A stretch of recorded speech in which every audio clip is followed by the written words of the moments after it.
Sanibonani, welcome back to enye video. Ngiyabonga kakhulu for coming. Thank you very much for your love and support. Ungakhohlwa ukuthi kumele usubscribe, ushare video, like video kanye nokubuka ama ads on this particular video. Now asikhulumeni ngodaba lokubulawa ka aka bafowethu umngani wakhe uTibelo Tips Motswane. Siyazi ukuthi kingasho ngathi ama cases amaningi ayipostponiwe to January February into kanjalo, including leli elika aka. Manje ke ngiyabona ngathi kukhona ababili abafaka isicelo sebail, I think so. Na ukuthi akukhona kodwa ubufakazi bowalo owayedluse uAKA ngosuku abulawa ngalo. Khumbula sezi ukuthi kuthiwa babe baningi labo bhuti bamlandelelo AKA kusuka kwakhe la eJoburg esiya eKZN, kusho ukuthi wayelusiwe nje bafowethu. Yonke into ayenza babemelusile ngoba bevele bemdinga allegedly. So ke kuthiwa ke lo owayeluse uAKA ngosuku abulawa ngalo, so kukhona ukufakazi.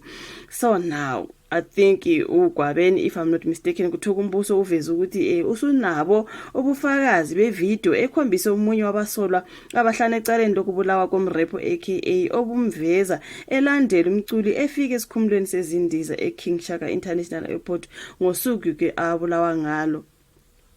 Now ke kuthiwa ke umbuso uveza ukuthi unabo ke labo bufakazi ke lokhu kuhlala ke ngolwesine enkantolo yeMantshi eThekwini ngenkathi ke kuvela umnumzana uMuzwethemba Gwabeni nomnumzana ke uLindo Kuhle Ndimande abasolwa ababili kwabahlanu ke abasolwa ke ngokubulawa kuka aka nomngani wakhe wayengumpheki nosomabhizinisi uTibelo Tips Motswane. Bavele ngaphambi kwenkantolo ke ukuzofaka ke kakusha isicelo sokudedelwa ngebail. So umshushisi wombuso advocate Elvis Gcweka utheke sebuhlangene ubufakazi obugcwele nobuveza ngokuphelele uGwabeni ebasezinyathelweni zika aka kusukela efika esikhumulweni sezindiza ngezithupha zabo 3 ntambama. Ivideo yobufakazi bethu imveza ngendlela ecacile umsolwa elandela umufi ibangane elincane kusukela efikela kubangani bakhe abasebemlindile ke esikhumulweni sezindiza. Uyabonakala ke ebalandela kancane baze bafike lapho ababezothatha kweni imoto ababeyiqashele ukuhamba ngayo.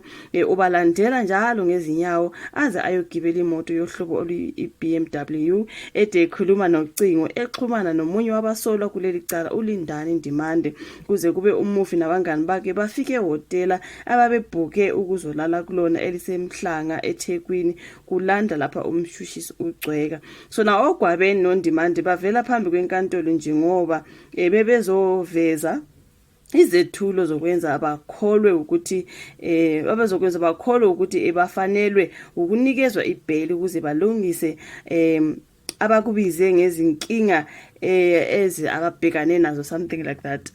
So now okay, ukuze balungise ke lokho abakubize ngezinkinga ezisale ezabhekana nemindeni yabo selokhu ke baboshwa. So ummeli wabasolo advocate ke Cyril Mlotshwa utshele imanje ukuthi okwenza uGwabeni acele ibail kabusha ukuthi ke abashushisi baveze ukuthi ukuphenya kwabo sekuphelile. Ngakho ke ubona ingekho indlela angaphazamisa ke ngayo uphenyo. Okunye kuyinkinga yakhe ukuthi ukweletha u100,000 esikoleni okufunda kusona enye yezingane zakhe. Now nokuthi enye ingane yakhe nonkosikazi wakhe belulekwa ngokomqondo okudinga ukuthi abe seduze nabo ukubeseka nakonke okudinga imali akakwazi ukukwenza ngenxa yokuthi uvaleleke estokisini okwenza angakwazi ukuqhuba ibhizinisi lakhe lemali lemayini. Sorry. Now nakuNdimande ke kunzima nokuthi ngokuthi itekisi lakhe elukusizwe emndenini wakhe libe sengozini, so akakwazi ukulilungisa ukuze liqhubeke lomsebenzi libeke isinkwa etafuleni emndenini wakhe.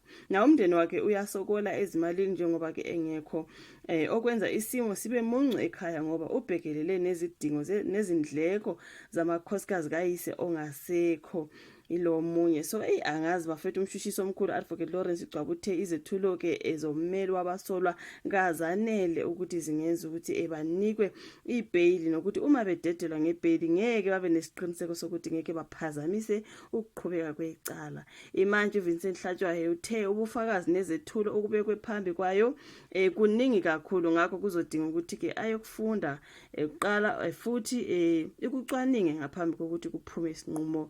Yaphetha ngokuthi isinqumo sayo izosigodlela ke lesithathu oluzayo. So Muzwethemba Gwabeni who is the other guy uNdimande I do not know which demand, and I forgot the name.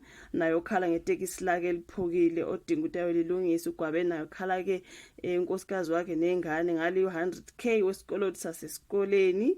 Now angazi bafethu kodwa bathi ubufakazi bona sebenabo ke obugcwele obubonisa umuzi wethemba Gwabeni elandelelo aka kusuka mhlambe efika le ngase Durban esuka la eJoburg bamlandelela until bafethu seza ukuthi omunye wayehleli la omunye ehleli ngale omunye ehleli ngale kushuthi babexhumana ngocingo ukuthi manje kusengene la manje ke manje ula into ikanjalo ngoba kwashiwo bafethu ukuthi babemlandelela until baze bagcina bekwenza lokho abakwenzayo in connection ngoba bebaningi kuyacaca khumbula sine 5 la sine 2 ngaleke eSwatini laba abangakabuyi from eSwatini.